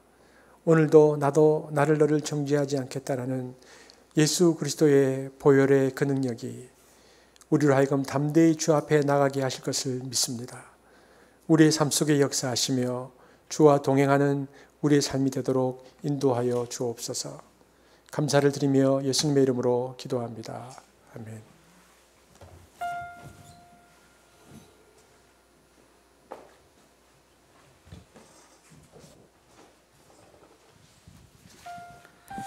여러분, 이 시간에는요, 오늘 이 말씀을 주신 그 말씀을 가지고 함께 좀 묵상하는 시간들을 가졌으면 좋겠는데요. 무엇보다 이제 나에게 어떤 말씀을 주셨는지 또 무엇이라 말씀하셨는지 한번 좀 생각해 볼 수 있는 시간들이 되었으면 좋겠습니다. 개인적으로 생각해 보시고 또 생각하고 난 이후 또 가족들 가운데서도 함께 또 이 질문들을 또 나눌 수 있는 분들이 있다면 우리 자녀들하고도 좀 나누어 보고요. 좀 이 시간 묵상의 시간들을 좀 가졌으면 좋겠습니다. 한번 가지도록 하겠습니다.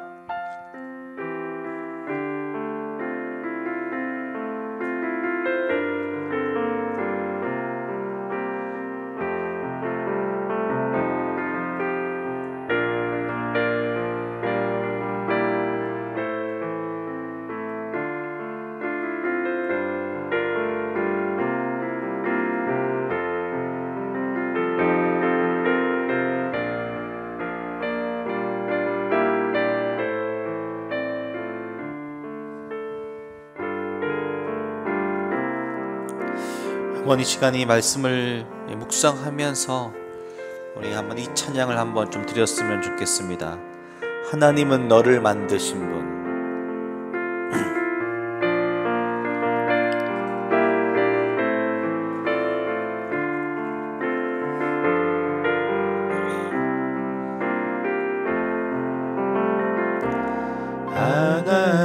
하나님은 너를 만드신 분, 너를 가장 많이 알고 계시며, 하나님은 너를 만드신 분, 너를 가장 깊이 이해하신단다. 하나님은 너를 지키시는 분, 너를 절대 포기하지 않으며, 하나님은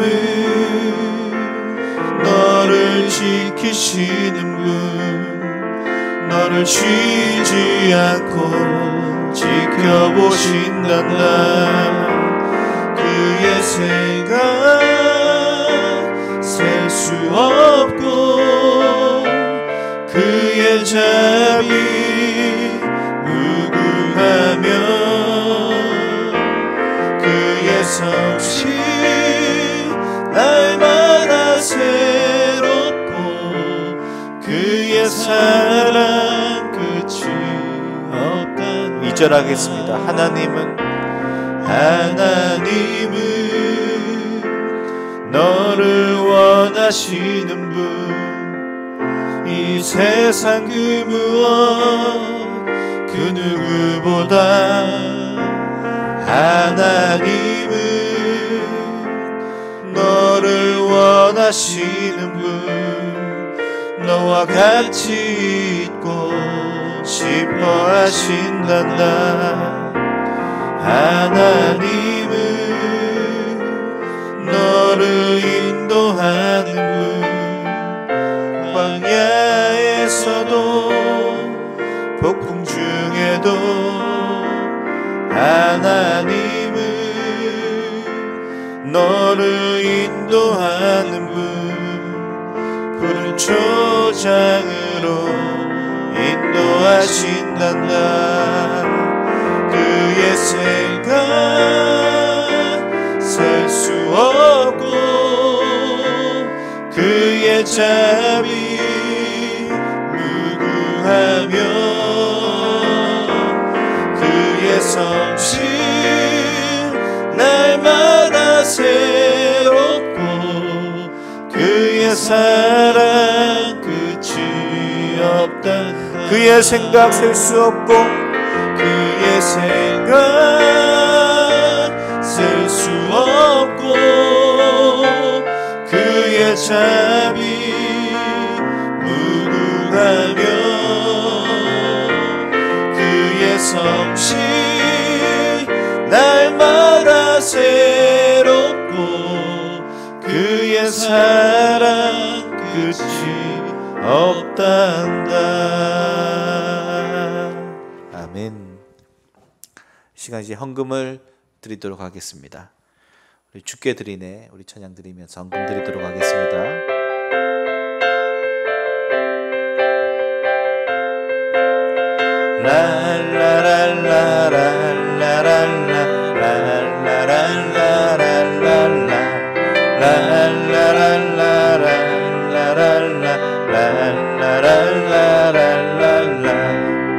내게 있는 모든 것을 아낌없이 드리네.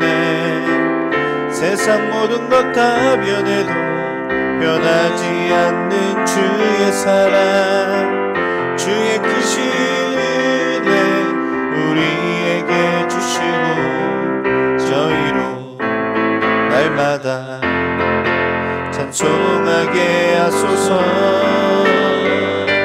주께 드리네, 주께 드리네 나의 젊음과 정성 다해서. 주께 드리네, 주께 드리네 나의 젊음과 정성 다해서. 주께 드리네, 주께 드리네, 주께 드리네 나의 젊음과 정성 다해서. 주께 드리네, 주께 드리네 나의 젊음과 정성 다해서. 아멘. 목사님 나오셔서 축도해 주심으로 예배를 마치겠습니다. 자, 오늘도 지난주와 마찬가지로 제가 이제 헌금 기도 이후에 축도할 때예요. 저는 축도를 하겠습니다. 부모님들은 우리 자녀들의 손을 잡고 또 때로는 자녀들의 머리에 손을 얹고 같이 축복해 주시기를 바랍니다. 사랑의 하나님 감사합니다. 오늘도 저희들의 삶의 중요한 부분인 물질로 하나님께 나옵니다. 힘들고 어려운 시기를 살아가지만 그러나 모든 것이 하나님의 것이라고 고백하는 사랑하는 우리 성도들의 삶을 주께서 받아주시며 개인과 가정과 직장과 사업터 위에 주께서 이 어려운 시기를 버텨낼 수 있는 여건과 환경을 주시기를 소망합니다. 무엇보다도 그것보다 더 큰 믿음 주셔서 언제든 어떠한 상황 속에서든 고아와 과부를 돌아보며 주께서 주신 마음으로 이 물질을 흘려보낼 수 있는 공동체가 될 수 있도록 은혜 베풀어 주옵소서. 지금은 우리 주 예수 그리스도의 은혜와 하나님의 사랑과 성령의 교통하심이 비창과 자비의 삶 속에서도 이제는 예수 그리스도의 십자가의 보혈을 의지하고 살기를 원하는 우리 모두에게 지금부터 영원토록 함께 계실지어다. 아멘.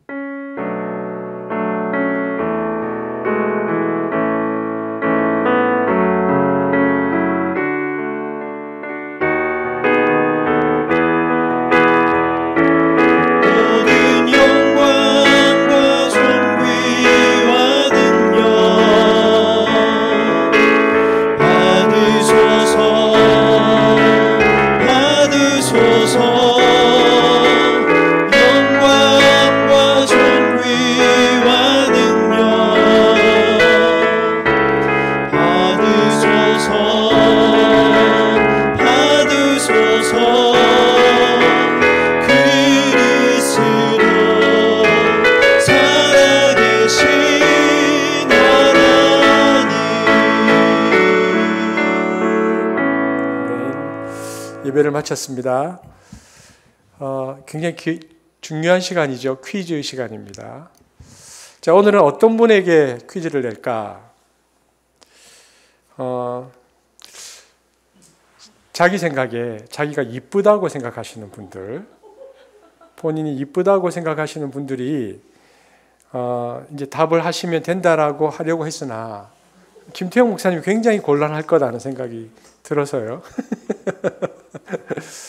지금 이제 우리 너무 고생하고 계시는, 그러니까 그 학교에 개학을 하지 못해서 지금 아이들과 굉장히 고생하고 있는 우리 유초등부 우리 엄마들에게 오늘은 선물을 좀 드려야 되겠다라고 생각이 듭니다. 근데 이제 초등부 친구들에게도 문제를 낼 건데요. 오늘도 초등부 친구들이 내는 문제의 선물도 엄마에게 갑니다.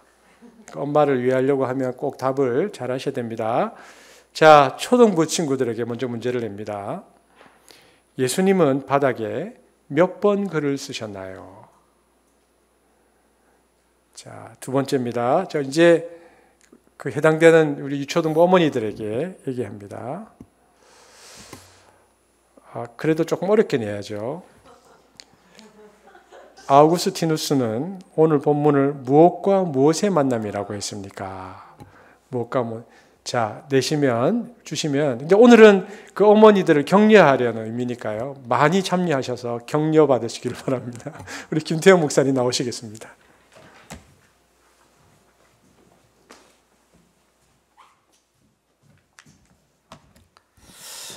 네.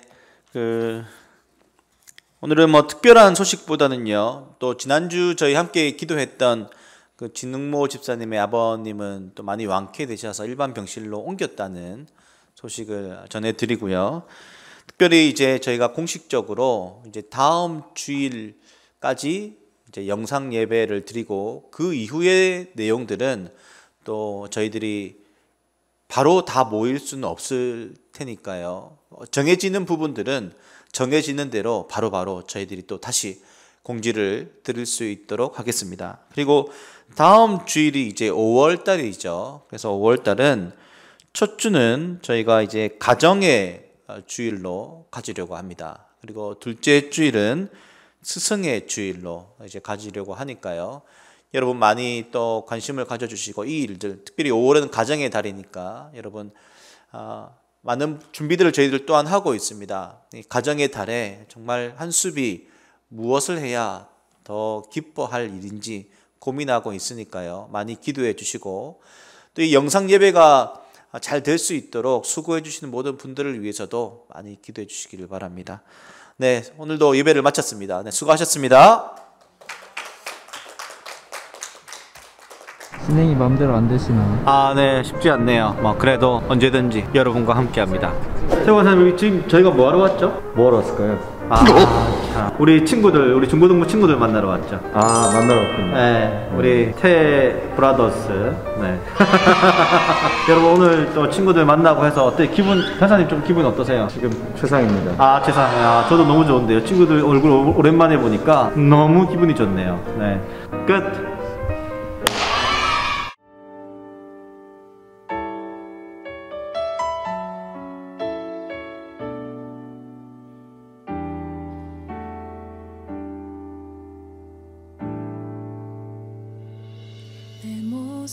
이대로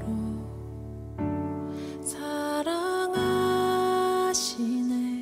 연약함 그대로 안녕. 사랑하시네 나의 모든 발걸음 주가 시나니 안경 꼈네 윤진아 너? 날 인도하소서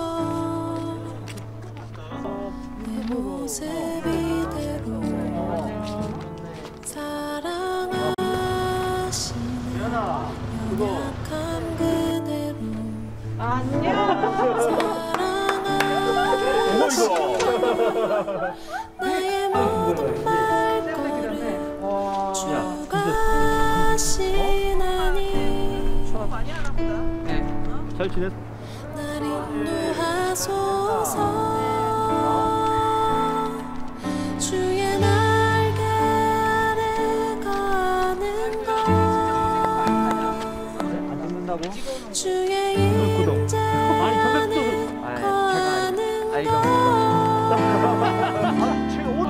나의 가장 큰 소망 나의 가장 큰 은혜 주와 함께 동행하느니 예수님의 이름으로 기도합니다. 아멘. 예수님의 이름으로 기도합니다. 아멘. 예수님의 이름으로 기도합니다. 아멘. 자다가 일어났어. 아멘. 감사를 드립니다. 예수님의 이름으로 기도합니다. 나의 모든 발걸음 예수님의 이름으로 기도합니다. 이제 몇 집 안 남았습니다. 인도하소서. 주의 날개 아래 거하는 것, 주의 임재 안에 거하는 것, 나의 가장 큰 소망, 나의 가장 큰 은혜. 그의 성실 날마다 새롭고 그의 사랑 끝이 없단다.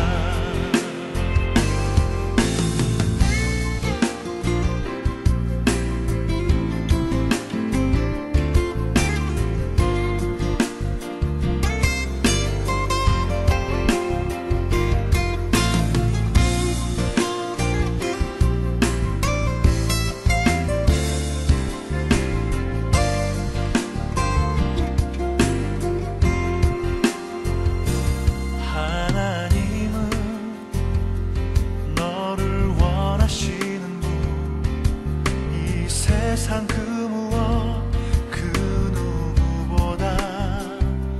하나님은 너를 원하시는 분, 너와 같이 있고 싶어 하신단다.